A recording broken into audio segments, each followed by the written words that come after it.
Hey there, cats and kitties. I am the Blues Man, Johnny Blues, and with this video, I'll be discussing my thoughts on Episode 3 of the anime series Zankyou no Terror, or Terror in Resonance. And this was absolutely an edge-of-your-seat episode, with Shibazaki effectively stepping up to the task of figuring out the next riddle in the Sphinx team's plan. 9 and 12 have basically, continued the riddle, building off from the one in the previous episode, to do with the myth of Oedipus and everything like that, his family, his relations within the mythology, and it's very deep and engrossing how they're sort of manipulating the history and playing on the history of this particular mythology and, leading, essentially, the investigative forces, the police force, on a merry chase. And we have, in effect, Shibazaki, who is like the Batman or the Sherlock Holmes of the police force, so gung-ho in the pursuit of justice and righting wrongs and bringing people, criminals and such like that to justice, is he that sometime in his past, we find out toward the end of the episode via his boss, talking to another one of the underlings who now has Shibazaki as his commanding officer, he's asking about what kind of man Shibazaki is, and we find that in the pursuit, the lust of chasing down justice. There was this old-time, situation where essentially a governmental secretary had fallen to their death from a hotel room on a very high floor of a building, and Shibazaki would not let it go. He believed that there was some foul play involved, even going to the point of leading right back to the Metropolitan Police wherein he worked. So he was demoted because of, basically stirring the pot, but he's never let that go. He is still, even now, with his every pursuit of every current crime and things that he's going to be involved in, that is going to be something that is chiefly fueling him, a wronging that was done years and years ago. So it's very interesting to see this personage of this particular character and how that is playing off of, essentially, 9 and 12. We have 9 really being, I believe, the mastermind. 12 is sort of along for the ride, having fun with it. But I think 9 is the mastermind, and he's putting to the test anyone who's going to come a-calling. We still don't necessarily know if his, sort of suggestion in the previous episode that he's waiting for something or someone to come a-calling or to pick up on what he's doing, we still don't know if Shibazaki is who he's waiting for, because there is a very dramatic flashback which relates to the history of 9 and 12 as young boys. We see the sort of home or institution, orphanage, whatever you want to call it, that they were held in as young children, and essentially we see that 9's focus was on this little blonde child, I'm assuming probably female because it looked like she was wearing a dress, and it calls back on that other flashback we've seen in the previous episode where they're running and making their escape, and there's this explosion and these flames, and this presumably little girl with the blonde or white hair falls, and this is who I guess they felt they couldn't save, someone who maybe they befriended at a later time and became part of like a triumvirate, and I'm wondering if this character survived at all, and maybe this is who 9 is talking about, and trying to lead breadcrumbs with his leaving of all of these riddles and stuff like that and these explosives.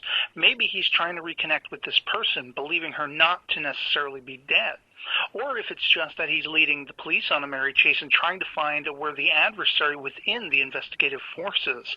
Now, of course, essentially Shibazaki, he steps up to the plate and he knocks it out of the park. He completely unravels and unwinds this entire riddle in this particular episode with such a commanding stature. I mean, he's full of confidence. He has completely won over all of the surrounding officers that are now going to be his underlings, the people working under him.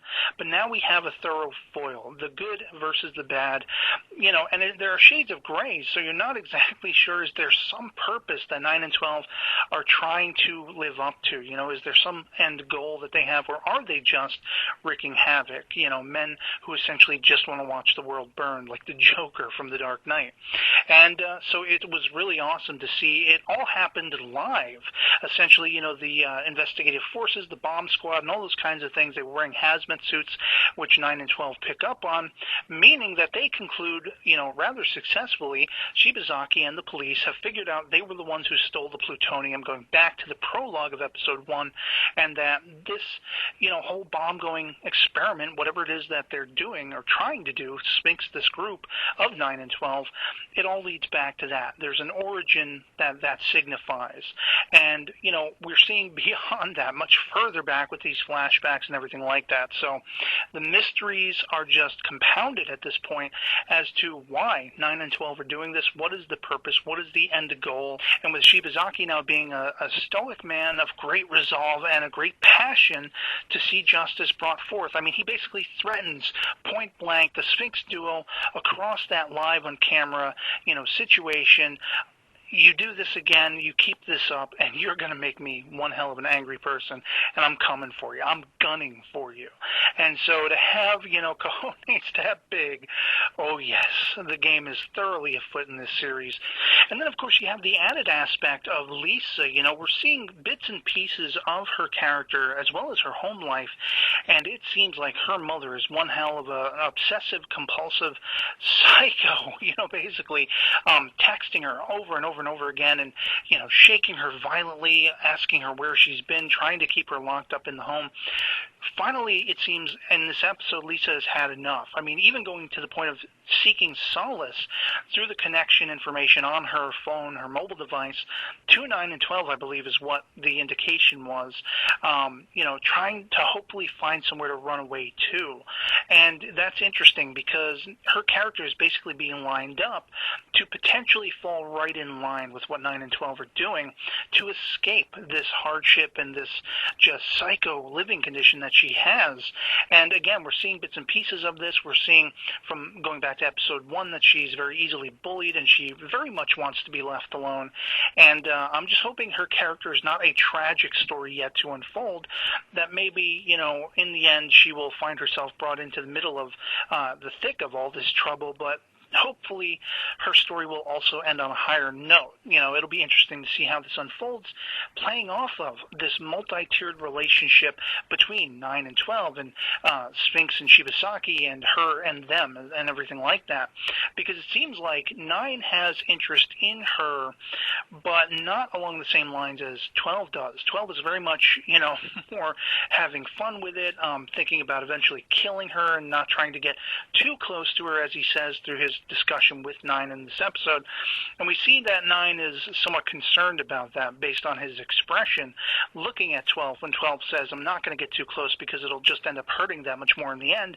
Well, what's going to be hurting? A romantic relationship distraught, or perhaps 12's killing her, that kind of thing. So once again, the multi-tiered dynamics between all of these characters is that much more intriguing, and I've been loving it. And otherwise, that'll be pretty much it for me on this. Thoroughly enjoyed this episode. Can't wait to see where it goes from here, and I'll catch you all later. Peace.